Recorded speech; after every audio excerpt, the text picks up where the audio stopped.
Today's video is brought to you by MyScript Nebo, the first and only note-taking app that lets you mix handwriting with typed text, treating them equally. Hey, it's Chris, and I'm really excited about today's video. Yes, I know it wasn't all that long ago that I reviewed the iPad mini in the first place, but iPadOS came around, and just like I said in a couple other videos, it now feels like this is a brand new device, worth re-reviewing, in my opinion, because it's so much better now. So what I'm gonna do in this video is first talk about my personal iPad mini 5 setup as it has evolved and exists right now. Pretty interesting. And then after that, I'm gonna hit all the new iPadOS features that really matter to me and how those work and change how I perceive using and wanting to use the iPad mini 5.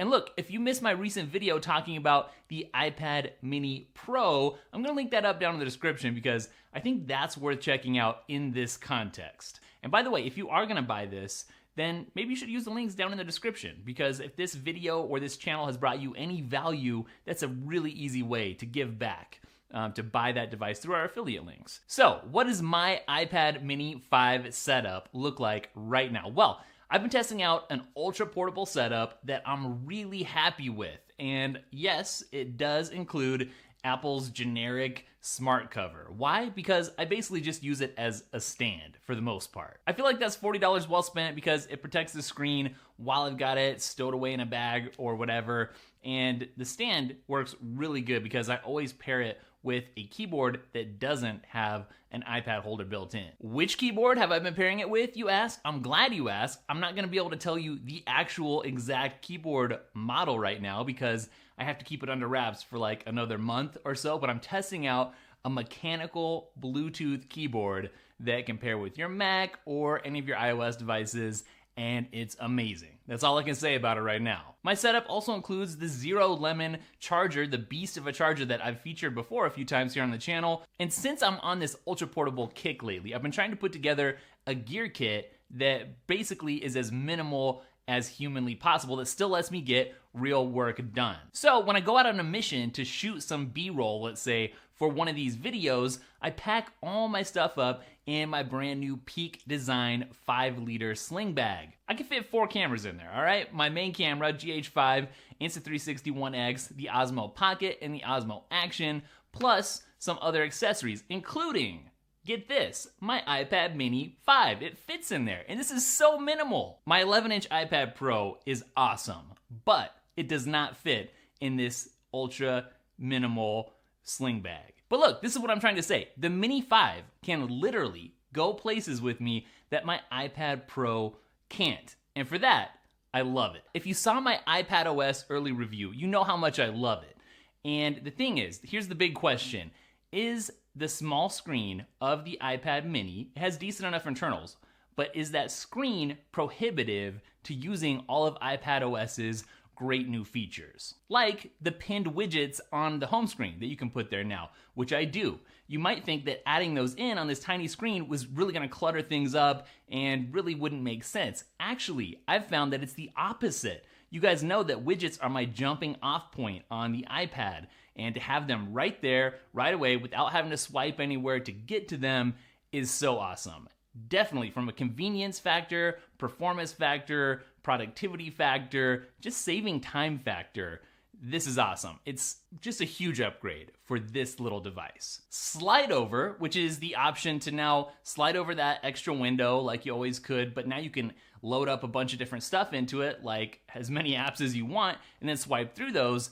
That is another absolutely huge, crucial addition, I think, for multitaskers that use the iPad mini. See, I think split view might feel a little bit wonky or weird or just unusable to some people on the iPad mini. Not to me. I end up using it, and we talk about it in a second, but a lot of people aren't gonna like that. But for those people, this slide over that's a lot more powerful now is gonna be a huge power up for their workflow. One thing though, and I wish I had included this in my iPadOS review, but I wish there was a keyboard shortcut to activate the slide over and then flip through all the stuff that you've got loaded in there. That would be killer. But either way, this is still great. But speaking of that split view, which is a little bit goofy on the mini, I do have to say, at a functional level, I feel like it's very usable, and I do use it. Because for me, I'll take that extra productivity over any weird little awkwardness. That said, I would definitely prefer to use split view in a larger iPad, absolutely. But even putting together my outline for this video, I had Safari open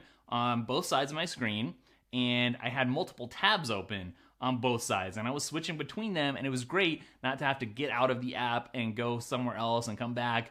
So, functional. It does work. Again, I'm coming back to the iPad mini Pro. It would make such a huge difference for this split view if it was all screen and it didn't have these big bezels. If it had that design of the iPad Pro 11 or 12.9 on this size, just all screen, oh, I dream of that. So obviously, I've been using the new iPadOS feature that lets you have multiple instances of an app open at once. I was talking about Safari using that. It's great for notes. But the thing is, if you find it crammed to have two things open, whether it's the same app or not, on the mini, then maybe you're not gonna get a lot out of this. And like I say, slide over is gonna be crucial for you. But again, for me, it is usable, technically, and that's what matters. And I think the bigger picture is, in context with the mini here, is that you can do it.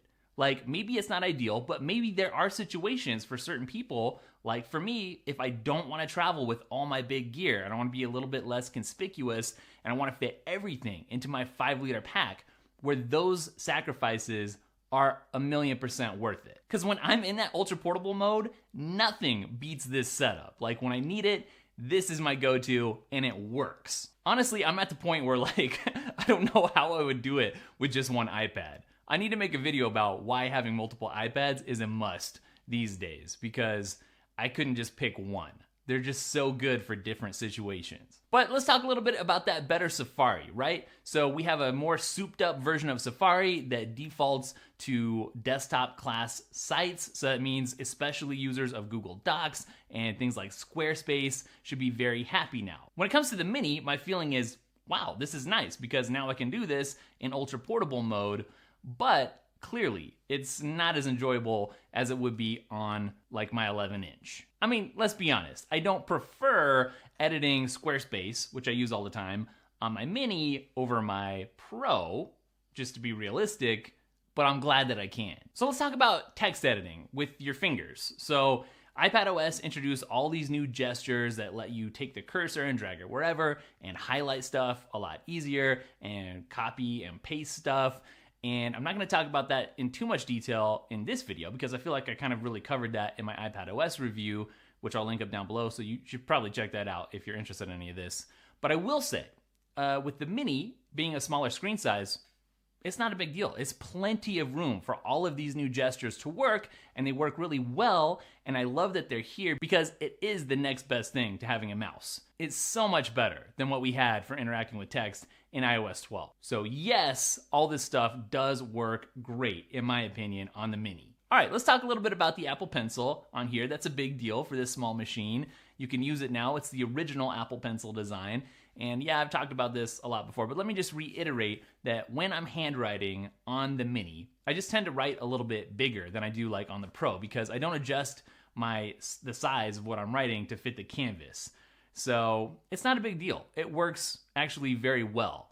But at the end of the day, when I view the notes, it's just like my handwriting is a little bit bigger. I mentioned in my iPadOS video how much I absolutely loved writing in notes in dark mode, and that has carried over to the mini. Absolutely love that still, so good. And I have to say, Pencil Kit, the thing that lets you move the pencil tools around the screen like in Apple Notes so they're not just glued to the bottom anymore, that is a huge upgrade for mini users because you have less screen real estate, and something like the pencil toolbar is going to take up a lot more of your usable space. So to be able to minimize it, shoot it around to wherever part of the screen that you're not using, that's a big deal here. So we have this new Quick Path keyboard where if you don't have a physical keyboard attached and the digital keyboard comes up, you can pinch on it and there's some other shortcut too, you can activate it, and it shrinks down and gives you a small little keyboard that you can move anywhere on the screen. So if you want to use it like one-handed with your thumb, you can just swipe around on there. And that's cool. Like I said, I'd rather swipe my sensitive passwords and stuff into an Apple keyboard than I would a third-party keyboard. It's just that trust factor. The thing is, I guess it's a nice option, but there's something about thumb typing on the iPad mini already that makes it such a great experience. And I'm not sure that I prefer this little quick type swipey keyboard over just typing with my thumbs in portrait mode. I really like that. So it's a nice option, but I'm gonna stick with thumb typing, I think, on the mini. So files, the new file updates in the app there, that is all good stuff. Kind of talked about this in my iPadOS video, so check that out. But I do wanna say, it's really something now that you can take this little device, which is probably gonna have less storage than your bigger devices, and plug in external storage and use it. That's probably gonna be a big deal for a lot of people. For me, I'm still stuck at this thing where I don't want to just copy files that are on an external drive over to my iPad to edit in something like LumaFusion. I want to be able to edit something in LumaFusion, for instance, off of that external drive. When and if that happens, then what else do I want, practically? Dark mode is dark mode. I don't really have a whole lot to add on top of anything that I've said in my previous videos talking about iPadOS. But I will say this, I think I've come to the conclusion I really prefer using dark mode on my mobile devices, including my iPad. So iPhone, iPad, that's where I really am enjoying dark mode the most. On the Mac, I just haven't really gotten to a place where that's what I like. That's what I'm used to by default. It's nice at night, like maybe if it's on automatic, but I really prefer my dark mode to be mobile. So yeah, I do like it in iPadOS. In just a minute, I'm gonna give you my conclusion to iPadOS running on the iPad mini, give you some recommendations to help you with your buying decisions. But first, let's have a quick word from our sponsor. Today's sponsor, MyScript Nebo, is where work begins. Specifically designed for the Apple Pencil and Logitech Crayon, Nebo lets you write, draw, quickly edit, and structure your notes and convert them into digital text. You're absolutely going to want to check out the new Insider program, which gives you access to early previews of innovative new features coming to the app. For instance, in the latest version, insiders have access to a new keyboard, which lets you easily switch between your Apple Pencil and your keyboard, which lets you take notes even faster. So now you can add text without using your Apple Pencil and edit existing text with that keyboard, whether it's handwritten or converted. Insiders can also check out the brand new page sharing feature, which lets users share their pages privately or publicly with their contacts using a secret URL.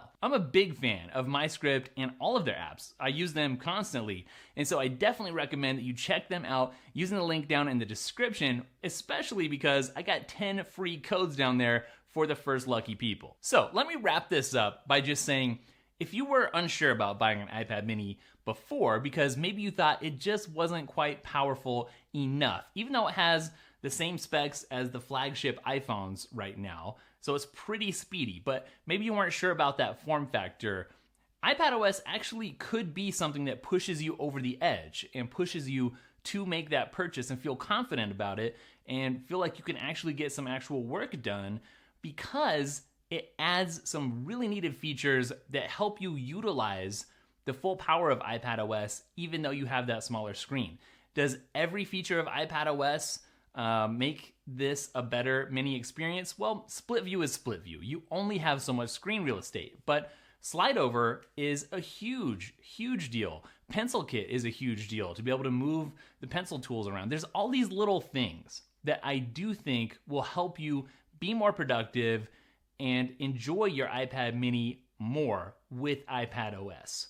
So, I'm not saying that you absolutely should buy it instead of an iPad Pro or something, but if it's something that interests you because of that size, I think it becomes a lot more interesting to you once iPadOS, and not the betas, the full version, is actually available. And let's be honest, if you already have a mini or any iPad, loading iPadOS on it is gonna make your life so much cooler. I have really been looking forward to this update ever since I heard about it. Once I finally tried it, it lived up to all my expectations. This is a huge, huge update. Like compared to iOS 13, which I'm going to get a video out very soon. That's my next video, my early iOS 13 review.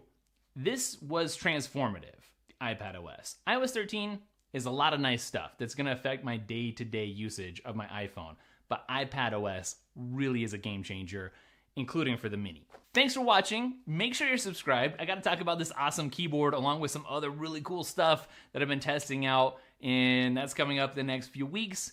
I got a lot of beta reviews still coming up. There's so much happening on this channel. There's just never enough time. I really need to hire an editor. That's what needs to happen. Speed things up.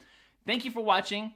Ask me your questions down below. Don't forget to follow @DailyTekk, spelled Daily Tekk, and I'll catch you guys in the next video. Later.